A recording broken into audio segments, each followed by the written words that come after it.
Euh, Très chers compatriotes, je vous souhaite un très bon dimanche. Nous sommes aujourd'hui le 29, hein, si je ne m'abuse, mars 2026. Hier, je n'ai pas pu tourner parce que j'étais un peu occupé. Aujourd'hui, ce que je vais vous dire n'est pas un scoop, n'est pas une révélation, mais ça revêt une importance capitale pour la jeunesse de la République démocratique du Congo dans les cadres de l'éveil patriotique des jeunes qui doivent aimer leur pays dès le bas âge. En fait, en République démocratique du Congo, nous devons inculquer le civisme, le patriotisme, le nationalisme dès l'âge, dès l'école primaire jusqu'au secondaire. Comme ça, nos vaillants fils et filles de la République démocratique du Congo, lorsqu'ils sont appelés à occuper des fonctions importantes au sein de nos institutions, dans l'administration, qu'ils puissent connaître la valeur et la richesse de ce que représente notre pays, que nous ont légué les pères de l'indépendance. Alors, je crois bien que vous avez suivi le président de la République dans le Bandundu, où il a été dirigé la conférence des gouverneurs des provinces. Il y a quelque chose de fantastique, de fabuleux que le président a déclaré là-bas. C'est le premier citoyen de la République. Ici, je vous dis que c'est celui qui coordonne les activités de l'ANR, des services de renseignement, de la DEMIAP, des services, simplement. Donc, lorsqu'il dit quelque chose, lorsque son Excellence, Monsieur le Président de la République, chef de l'État, Félix-Antoine Tshisekedi, dit quelque chose, cela veut dire simplement qu'il faut le prendre à cœur ou prendre cette chose que le président dit, il ne faut pas le prendre à la légère. Le président nous dit que ceux qui ont dirigé le pays jusqu'avant lui, ce n'étaient que des étrangers, ce n'étaient que des espèces, des personnes venues d'ailleurs, qui sont venues pour nous coloniser, pour nous diriger, pour nous inféoder, pour infiltrer la République démocratique du Congo, nous rendre esclaves dans notre propre pays et piller nos richesses, enrichir le Rwanda et s'enrichir, construire des palaces, construire des immeubles, construire des fermes. Joseph Kabila, celui qui se fait appeler Joseph Kabila, sur lui pèsent des doutes sur sa nationalité. Parce qu'il vous souviendra qu'il est venu avec les Rwandais en 1997. Il était dans la valise des Rwandais, des étrangers. Et des personnes que je vais citer, entre autres, Honoré Ngwanda, qui a gravi les échelons des services de renseignement de l'AND à l'époque, ce qui deviendra SNIP et qui deviendra ANR par après. L'ANR, l'Agence nationale des renseignements, a fait des émissions qui sont sur le net, a fait des déclarations, a écrit des documents que Joseph Kabila, selon les fiches des renseignements, est un étranger. Il a juste porté le nom de Joseph Kabila. On l'a affilié à la paternité de Kabila pour brouiller les pistes. Ça, c'est de un. Je cite, comment il s'appelle? Celui qui était PCA de la SNEL, André Atundu. Atundu. Il a même été arrêté dans les années 2004, je crois, parce qu'il avait dit que Joseph Kabila, Hippolyte Kanambe, est un Rwandais. Je mets ça de côté. Papa Étienne Tshisekedi, le jour où il revient de Matadi, Bomaou Matadi en 2011, pour clôturer sa campagne au stade des Martyrs. Mais lorsqu'il sort, la vidéo est sur le net, une personnalité telle que le docteur Étienne Tshisekedi ne peut pas dire les choses au hasard. Il a dit que je vais remettre ce Rwandais à Kigali. il ne peut pas venir nous diriger dans notre pays.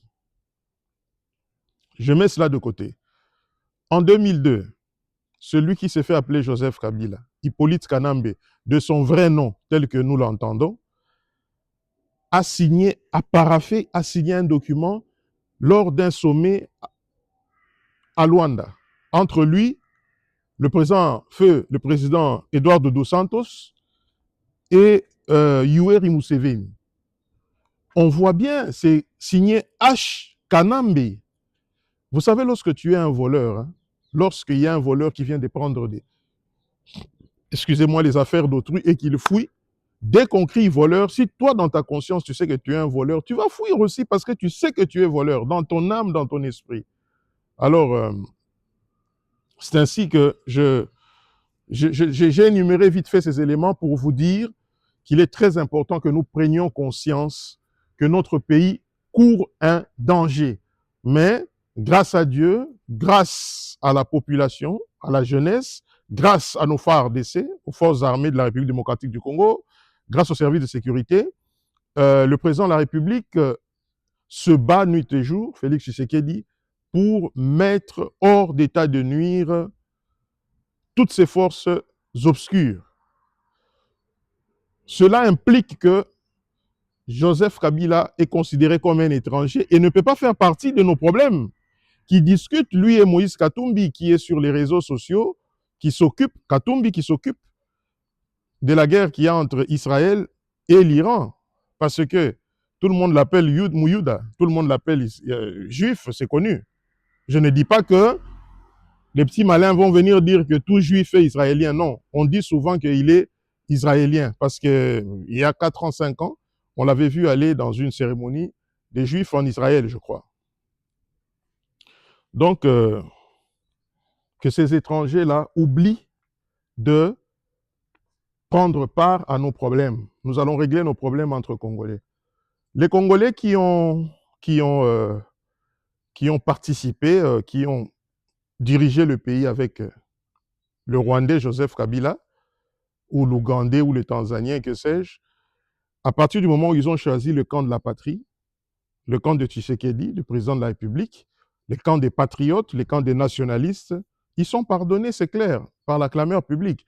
Mais ceux-là, comme les José Makila que je suivis ici à Bruxelles, les Mova, André Kimbuta,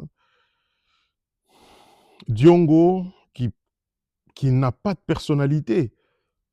Aujourd'hui, ils sont en train de pleurnicher pour dire la Belgique, on ne comprend pas la Belgique prend position. À l'époque, quand la Belgique soutenait Kabila, là, c'était bon. Hein? Quand Louis Michel soutenait Kabila, avec les Guy Verhofstadt et les autres, là, c'était bon. Donc la Belgique ne peut pas soutenir le régime de Tshisekedi. Vous voyez comment vous devenez ridicule. Et José Makila, il serait bon de nous tracer la compte qui était sortie lorsque tu étais VPM au transport pour la construction de l'aéroport d'Njili. On ne sait toujours pas où est passé, je crois, 11 ou 12 millions de dollars. Depuis que vous avez posé la première, vous, avec votre étranger de président de Joseph Kabila, Hippolyte Kanambe. Alors, arrêtez de distraire les Congolais. Aujourd'hui, les Congolais, Kabila, Hippolyte Kanambe ou Joseph Kabila, je ne sais pas quel genre de conseiller tu as. Tu devais rester calme avec tous les milliards que tu as pris au Congo-Zaïre, que tu as volé, les femmes congolaises que vous avez violées, les filles que vous avez violées avec vos criminels que vous avez amenés à la tête de notre pays.